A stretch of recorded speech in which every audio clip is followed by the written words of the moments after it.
Today we're back inside for some pepper up potting. Why? I'll show you.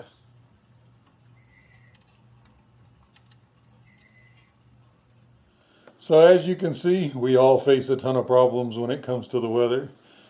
And this is part of living in Colorado. Colorado gives some challenging conditions when it's switching over from winter to spring. And I know a lot of other areas do too. That's why I say, even though they tell me that I'm in zone 7A, I don't really go by it. So today, even though up potting peppers is very similar to up potting tomatoes, the peppers are going to be in these pots for even longer. They're not going to be able to go out as quick as, well, typically. I'm not going to put them out as quick as I do my tomatoes. The benefit to it, though, is peppers don't grow as fast as tomatoes either. So we were, with our tomato up potting, we were going into the industry 1 gallon pots. Today, we're going to just take the peppers from 4 in a 4-inch seed cell or 4-inch planter up to 1 in a 4-inch planter. Then they'll go back into the seed starting area, stay underneath the artificial light, and we're going to nurture them even more. We are going to be using the Matapino pepper, the one that I've been so excited about. Now I'm going to get in here close, see if you can see it, but check out the white and green in those leaves. Those are, I've got, what, 3, I think, that have the predominant white, and that's what I'm after. Now, I'll tell you right up front, I've already made a mistake. They are overwatered. I do water them before I separate them, but this soil's a little bit wet, and it's not going to hurt anything. I realized there was one more benefit to the 4-inch seed cell trays that I really hadn't gone over with you yet because, well, we haven't hit that time of the year until now. Super simple, super easy. I've only got a small indoor seed starting area, obviously, as you can see. I start a bunch of them outside in the greenhouse, but they do take a lot longer. I've got ones that are just popping through the soil out there that were planted on April 1st, where in here I've got some pretty good sized ones that were started on April 1st because it's a much more controlled environment. And of course the big light. I can control all aspects of the growing conditions in here. What works for me, and something that you may like, once they're big enough to go outside or to go move to the greenhouse, whatever your situation is, you just cut it off of the sheet, pull it out of there, take your new one, plop some new seeds in, put it right in its place. So you can keep a good rotation going with this without having to pull like the 72 cell seed tray out and manipulate it and disturb all the other plants. Just pull one out, work with it, stick one in. Or instead of what I just did, you can pull one out, up pot them into their own 4-inch, and then plop them back into the same spot if you still need them to grow in here for a while. To just give you an idea of where peppers should be. Peppers are stubborn and they're slow growers, and they're one of the things that stress new growers out the most. The most comments I'm seeing right now, when I keep telling you I'm seeing all these comments, is that my peppers aren't growing, they barely came out of the soil, they're not moving, what am I doing wrong? That, those type of comments. Where I'm at, my peppers are going to be the last thing to go out in the garden. Even though they can stay in a 4-inch pot for actually a really long time when it's 1 in a 4-inch pot, I've gone ahead, I've mixed up my normal soil, my 1/3, 1/3, 1/3, but I've amended it with worm castings and an all-purpose fertilizer. And if you don't know yet, the best pepper fertilizer ratio is 3:1:2. Stick with 3:1:2. If you can't find 3:1:2, you can go with an even, a 10-10-10 or 2-2-2, whatever. Don't be afraid of those numbers. They'll drive you crazy if you get into them too much. But you can do a 3:1:2. The one that I just found, I couldn't find 3:1:2, the exact numbers, 3:1:2. Mine was 6:2:4. Same thing. But a 3:1:2 ratio is going to give you the best results. So I've already mixed that in because they're going to be in these pots for a while. I don't anticipate these peppers seeing outside of the greenhouse for well over a month, probably a month and a half. So you want to start feeding them. You want to start getting them going, and you're going to see a big difference when you do this. These Matapinos are actually a little bit larger than I like them to be before I separate them out of this pot. But this one, for instance, only had 3 pop instead of 4. So there's a little more room in there.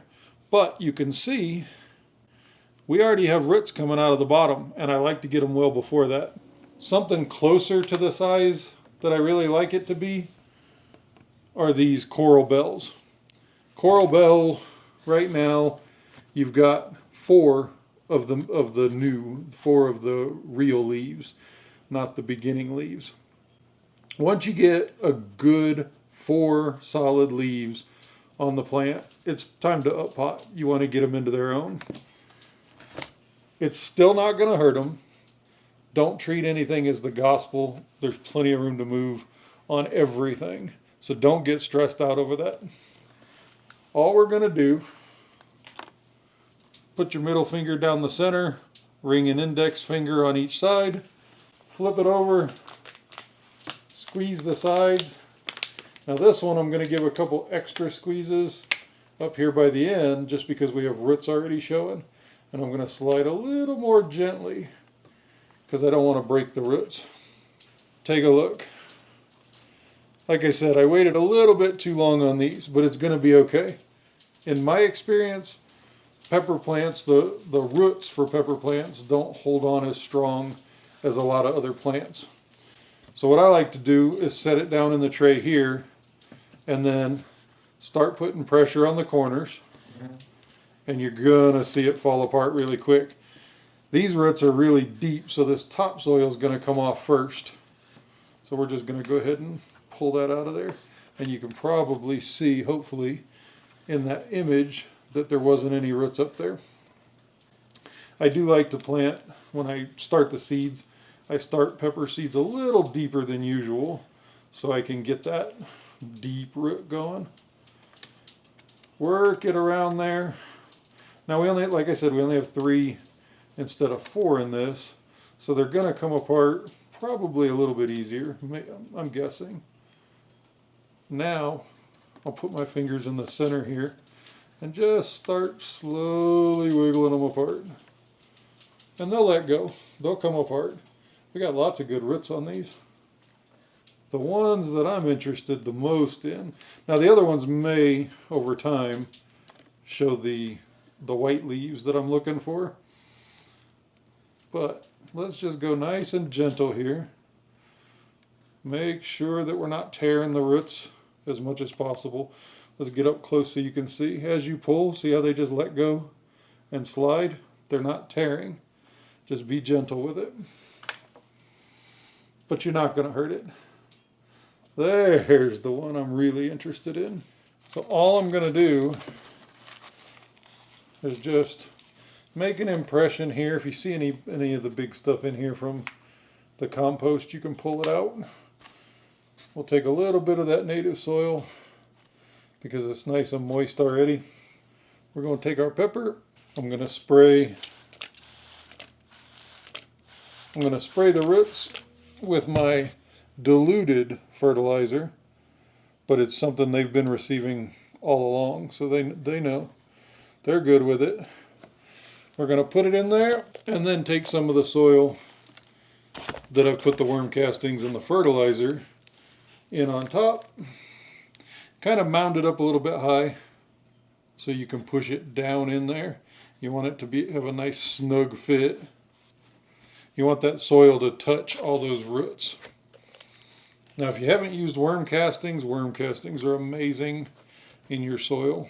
That's one of the few things that I can definitely say I see a big difference in my plants when I'm using worm castings. Then we quickly go through, do the other ones, and give them a drink of water. And whatever you do, don't do what I do a lot of times. Always remember to mark what the plants are. Trust me, you'll thank me if you follow it. And check it out. My wife even got me the metal ones because I forget to mark all the time. So I've got all the different ones. I'm going to put them in each one of the beds, or each one of my raised beds that I have out there. If you haven't seen these yet, check them out on Amazon. I just got them I just got them yesterday, but these things are metal. They're gonna last. It looks like they're powder coated. I'm excited to have them.